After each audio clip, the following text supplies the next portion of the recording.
Assalamualaikum warahmatullahi ta'ala wabarakatuh. Salatu wassalamu ala asrofil anbiya'i wal mursalin Sayyidina Muhammadin wa ala alihi wa sahbihi wa barik wasallim, amma ba'du. Lalu ketika di dalam merebaknya pertentangan tentang dukun tukang sulap saya sudah ada gambaran ini setelah ini pasti Habib diserang, karena ya emang sudah merasakan, emang sudah banyak keganjilan di sana, cuma tunggu meledaknya. Dan yang parahnya lagi setelah Habib meredak ini kalau korupsi masih saja, negara masih begitu saja, hukum alam datang, alam selalu tahu memperbaiki dirinya sendiri. Subhanallah ya. Kalau bencana, coba Allah Akbar, itu akan banyak sekali. Jangan sampai ya, saya pesankan untuk para pemimpin, amanah lah sebelum datang, sebelum alam memperbaruinya ya. Ketika alam memperbaharui itu, yang mengembalikan kestabilan ekosistem, itu akan sangat Allahu Akbar ya, akan banyak sekali korbannya. Jangan sampai perjalanan para khalifah setiap 6 generasi itu selalu digulingkan. Itu sejarah alam. Dan yang sekarang ya, untuk ya mudah-mudahan pemimpin kita yang baru ini amanah ya, jangan sampai terjadi hal-hal yang tidak diinginkan. Karena kita Indonesia, bagaimanapun Indonesia itu negara berkah, gaji kita nggak seberapa ya, karyawan, tapi bisa hidup dengan senyum yang lebar. Dan saya salam santun kepada Kiai Imad ya, beliau yang terpilih, alhamdulillah ya, terpilih. Ini siapa lagi kalau bukan di belakangnya, kalau bukan Allah dan Rasulullah. Ini beliau nggak ikhlas ya, nama beliau dipakai untuk hal-hal yang seperti itu, hal yang sepele, remeh temeh ya. Ketika ada orang menggambar karikatur saja kita kejar ya. Ketika ada orang menggambar karikatur Rasulullah, animasi, kita kejar itu orang. Ini orang ngaku masa dibiarin, itu lebih berbahaya. Karikatur nggak ngomong, ini ngomong Pak. Jadi siapapun ya, Anda punya nasab sampai ke Rasulullah walaupun tidak, itu kita punya hak yang sama. Rasul nggak punya sifat nepotisme, nggak ada. Rasulullah justru mementingkan halayak ramai daripada keluarganya minggir, halayak ramai dulu, nggak ada. Yang ada degung-degungkan itu jauh sekali dari apa yang dipesankan Rasulullah, nggak ada ya, nggak ada sama sekali, nggak ada. Ya boleh katakan emang berjalan karena ketidaktahuan, menciptakan para wali-wali dari generasi Ubaid ini ya, jadi wali ya nggak apa-apa, alhamdulillah jadi wali lah, karena emang nasabnya terputus dari sana, dari Rasulullah, karena emang tidak ada keturunan. Itu tidak akan menggugurkan kewalian Anda, tidak akan, tetap saja, karena wali itu tidak diberikan nama wali, itu tidak diangkat oleh manusia, Allah sendiri yang ngangkat walinya. Ya ada orang yang ngaku wali, jelas wali 100% bohong.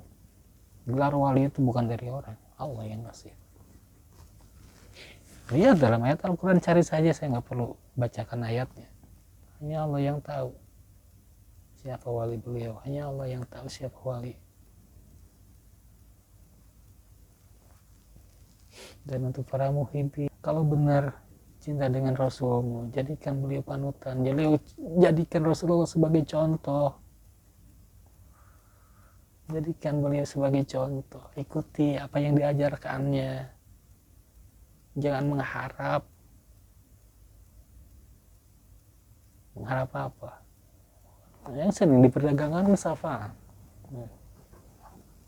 pengennya enaknya saja, pengen syafaat, padahal nggak seperti itu. Syafaat itu Anda yang buat, Anda dulu yang buat. Kalau benar cinta dengan Rasulullah, jangan jadikan Rasulullah sebagai pinjakan laksana mau dijadikan sebagai tumbal karena kita ingin masuk surga, dan dijadikannya sebagai sebagai pijakan. Cinta dengan Rasulullah seperti itu ya. Jadi diri sendiri, ibadah yang benar, ngabdi kepada Rasul, kepada Allah. Bagaimana cara dengan menjaga akhlak, bagaimana cara menjaga akhlak ibadah seperti apa? Saya juga nggak ngerti ibadah seperti apa, Pak. Ibadah yang benar seperti apa? Aduh, masih bingung. Apa sih ibadah itu? Ya, siapa ibadah tuh ngabdi? Ngabdi itu seperti apa? Ngabdi kepada Allah tuh seperti apa? Ya Allah kan nggak kelihatan, nggak ada, bagaimana ya? Nggak ada. Apapun yang kita pikirkan tentang ilah, tentang Rabb, kita nggak tahu. Itu bukan dia. Karena Allah menghilangkan memori di sini, di otak yang ada di kepala kita tentang dia. Nggak ada, yang kita bayangkan semuanya salah.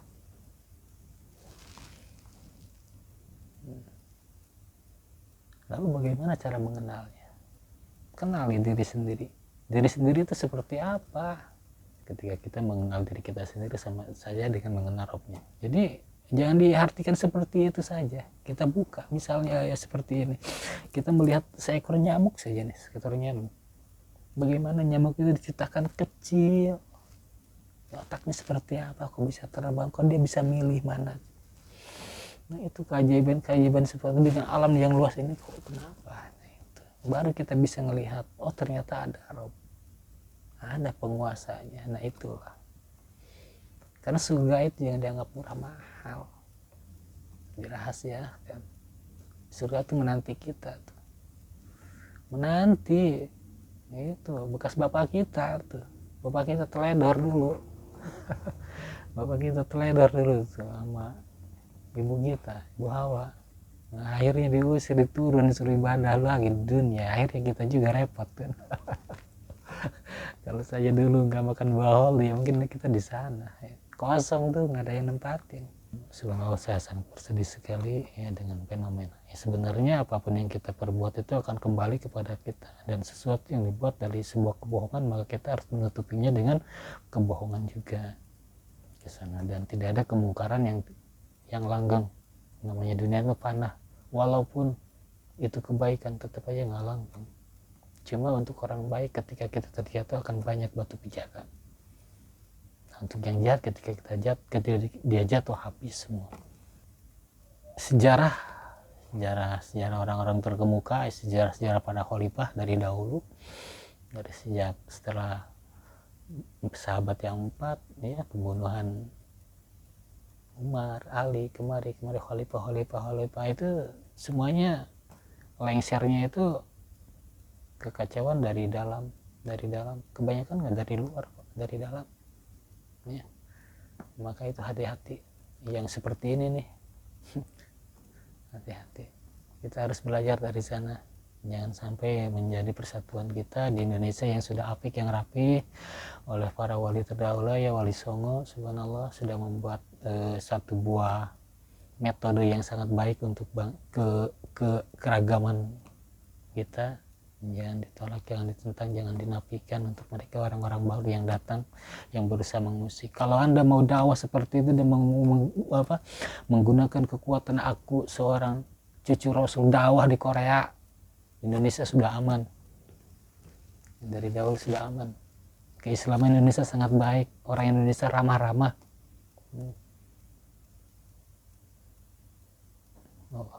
Ramah orang Indonesia, dengan keragaman mereka kita bisa bersatu. Ini mau musik, ini bikin negara di dalam negara. Cuma ya yang pasti Indonesia itu negara berkah. Kita kayaknya nggak terlihat, kayaknya di sini. Karena emang didikannya para wali terdahulu sampai beliau berdakwah menciptakan banyak wali, banyak wali terus continue hidup. Ini datang yang baru nih. Allahu Akbar. Indonesia sudah aman, sudah bagus, sudah baik ya. Nggak usah dusta ya. Ketika Anda terus ngelak itu akan memperdalam. Sudah, akui saja ya. Nah, itu ya. Jadi yuk mari balik lagi kepada yang dulu ya. Gunakan kiai-kiai setempat kalau ada acara, ada apa-apa, kita nggak bisa ngasih dengan mereka. Kalau ada acara pakai kiai setempat, ulama setempat, nomor satukan mereka. Jangan, karena tujuan hidup itu cuma satu, ibadah. Ya, hanya itu saja. Pernah saya ketemu, bukan pernah, ini mah kejadian nyata, emang pengalaman saya. Emang kalau ke bambu itu kan seperti itu, maunya yang ikhlas. Ikhlas, Anda membantu saya harus ikhlas, katanya. Anda siapa? Oh, Anda punya ilmu. Ilmu ada dari Allah gratis, katanya, makanya harus kasih saya gratis. Enak saja, emang gratis dari mana?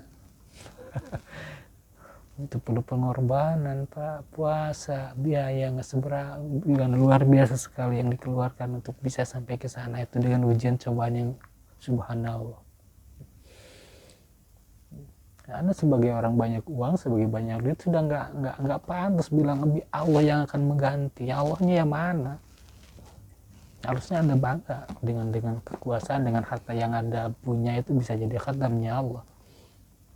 Ya Anda yang kasih, katanya Allah Rabb, tapi disuruh-suruh.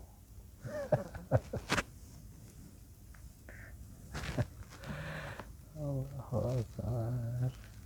Orang bantuin apa, nolongin dia, suruh Allah yang bayar. Allah yang gaji, Allah disuruh. Kenapa nggak kamu saja yang kasih? Selesai. Itulah pemahaman seperti ini ya, yang selalu dibelitkan. Lebih luas lagi dalam melihat nih, kita kembali lagi karena yang diamanatkan Rasul. Ingat, Anda itu semuanya punya hak yang sama. Rasul hanya menanggung 4 orang yang masuk surga, keluarnya pun tidak ditanggung. Nggak ada bohong. Yang saya bisa madamkan api neraka, bisa ngasih syafaat, itu bohong, itu bisnis. Tapi yang terdengar dari mulut Rasulullah langsung hanya 4. Ya, Bakar Siddiq, Umar, Utsman, Ali, yang lainnya sama. Nggak ada. Mereka dan kita sama. Dia nyampe mau tidak sama. Walaupun dia benar nyampe, syahid siapapun, kita punya hak yang sama. Karena satu tugas Rasulullah ketika turun untuk membuat kesetaraan. Tidak ada lagi mengangguk-anggukkan nasab, menganggukkan keturunan, bani ini enggak, semuanya disamakan oleh Rasulullah. Ini malah diangkat lagi, saya paling mulia, aneh. Insya Allah nanti untuk hal ibadah, salah satu guru saya sampai sampai pernah koma beberapa kali karena berdoa ingin tahu apa itu ibadah yang benar, itu yang baik itu seperti apa gitu. Karena kenyataannya yang sekarang ini yang selalu dipoles itu hanya baju, hanya cangkang, tapi isinya pada hilang gitu.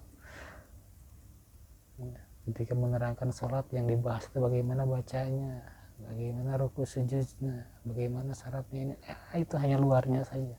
Jarang sekali yang menerangkan isinya, apa yang dipesankan di sana.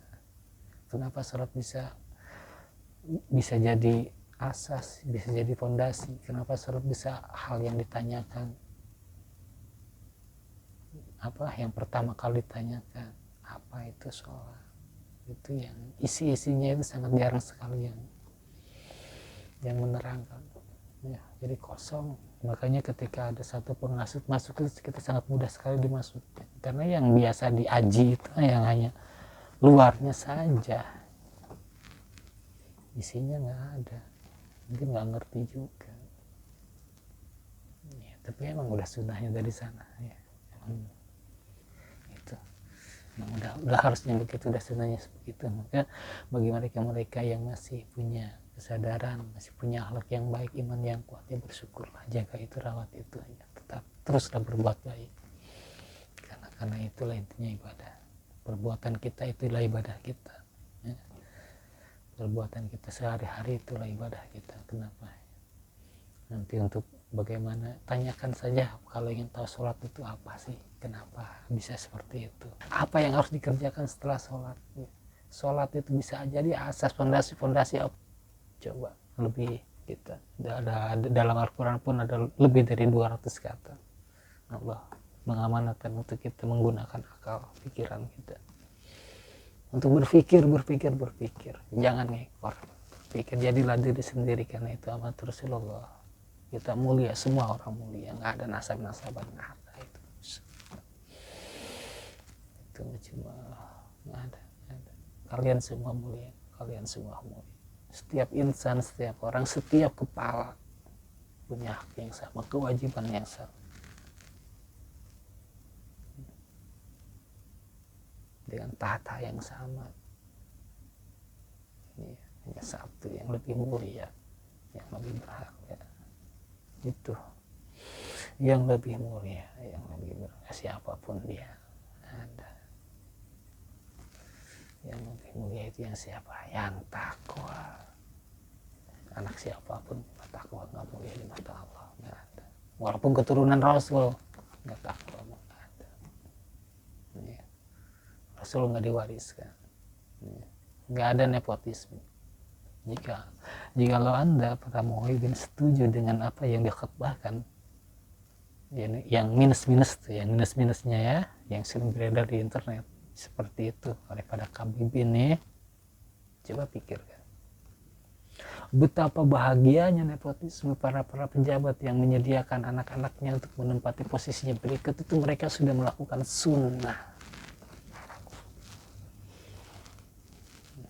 ya. Setiap apa yang dikerjakan Rasulullah itu sunnah, jadi hadis. Maka dalam urusan keluarga, dalam urusan nasab pun, ketika Rasulullah jika memang benar menetapkan seperti itu dengan yang namanya ahli bait,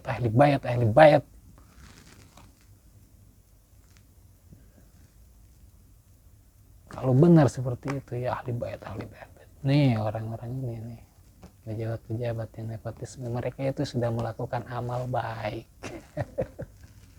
Jangan diartikan ke sana ya. Kita itu yang lebih mulia takwa. Kita sudah banyak keterangan situ. Ya. Seandainya Fatimah mengeluhkan dosa, maka aku sendiri yang potong tangannya, itu Rasulullah yang gitu. Lebih berbahaya. Ingat ini, ya Habib palsu, maaf, bukan Habib. Habib mah yang nggak palsu, bener, Pak Habib nggak palsu, bener. Yang aku cucu Rasul yang palsu, yang aku ngaku aku cucu Rasul. Nah itu yang bahaya, itu seperti itu. Habib nggak palsu, asli. Cuma nggak tahu turun Rasul apa bukan, saya nggak tahu, tapi Habib asli, Habib. Dari saya cukup sekian. Assalamualaikum warahmatullahi wabarakatuh.